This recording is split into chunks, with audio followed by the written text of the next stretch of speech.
mengajarkan bagaimana kita mengejar kesempurnaan hidup surgawi. Sebab jikalau kita mengikatkan diri dengan apa yang ada di dalam kehidupan dunia secara materialistik, maka kita tidak akan bisa mengasihi Allah dengan sepenuh hati.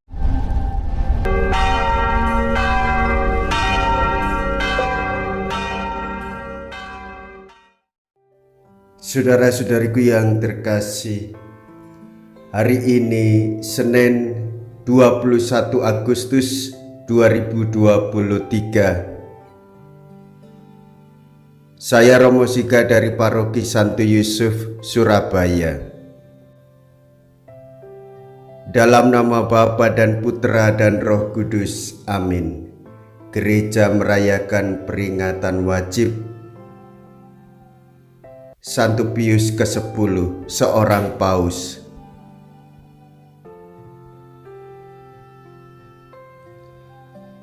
Santo Pius lahir di Resa dekat Treviso tahun 1835 dari keluarga miskin. Ia belajar di Padua dan tahun 1858 ditapiskan menjadi seorang imam.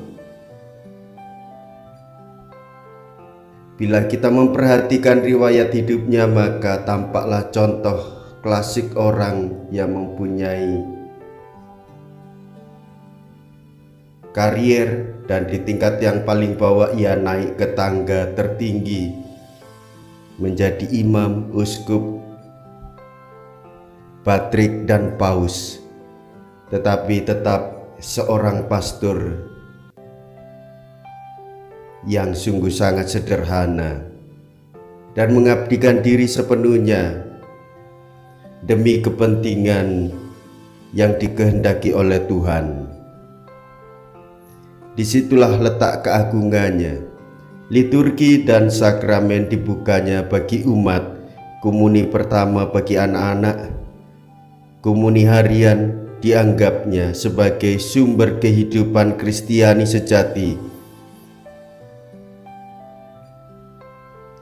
Kemudian ia meninggal ketika Perang Dunia tahun 1914 dan dinyatakan sebagai seorang santo pada tahun 1954.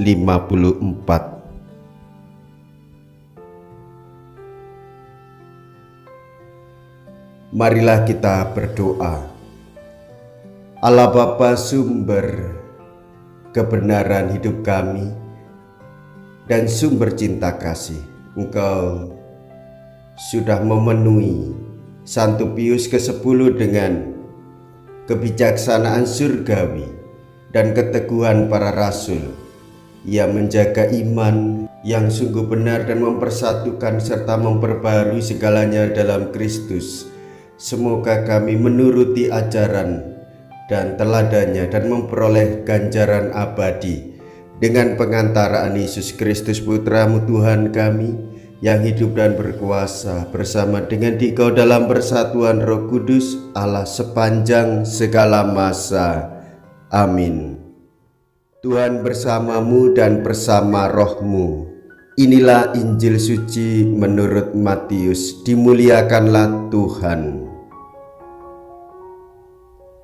Matius bab 19 ayat 16 sampai dengan ayat 22. Jika engkau hendak sempurna, jualah segala milikmu dan berikanlah kepada orang-orang miskin. Pada suatu hari ada seorang yang datang kepada Yesus dan ia berkata, "Guru, perbuatan baik apakah yang harus kulakukan untuk memperoleh hidup yang kekal?" Yesus menjawab, "Apakah sebabnya engkau bertanya kepadaku tentang apa yang baik? Hanya satu yang baik. Jika engkau ingin masuk ke dalam hidup, turutilah segala perintah Allah," kata orang itu kepada Yesus. Perintah yang mana? Kata Yesus. Jangan membunuh, jangan berzina, jangan mencuri, jangan mengucapkan saksi dusta, hormatilah ayah dan ibumu, dan kasihilah sesamamu manusia seperti dirimu sendiri. Kata orang muda itu, semuanya itu telah kuturuti. Apa yang masih kurang? Lalu Yesus berkata,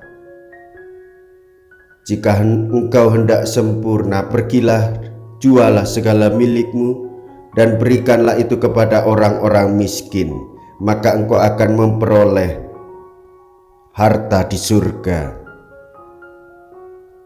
Kemudian datanglah kemari dan ikutilah aku.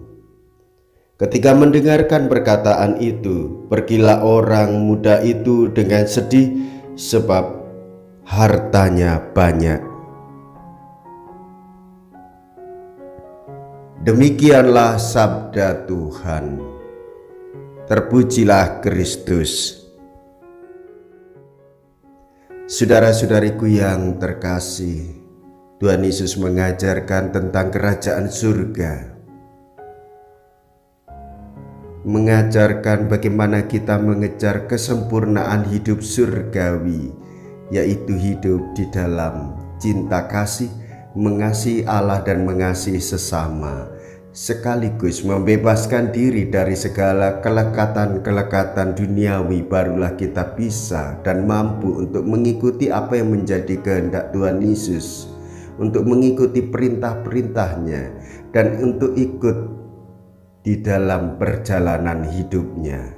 Sebab jikalau kita mengikatkan diri dengan apa yang ada di dalam kehidupan dunia secara materialistik, maka kita tidak akan bisa mengasihi Allah dengan sepenuh hati serta menghormati martabat manusia.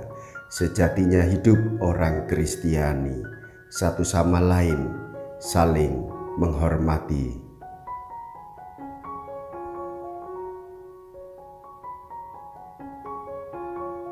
Marilah kita berdoa.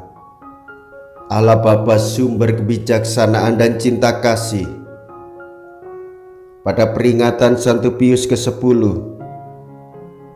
kami berdoa kepadamu, semoga karena daya santapan surgawi ini kami berteguh dalam hati dan tetap rukun dalam cinta kasih dengan pengantaraan Kristus Tuhan kami.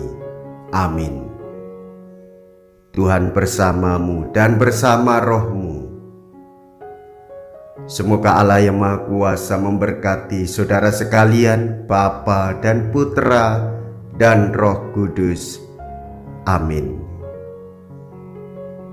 Saudara-saudariku yang terkasih, pergilah.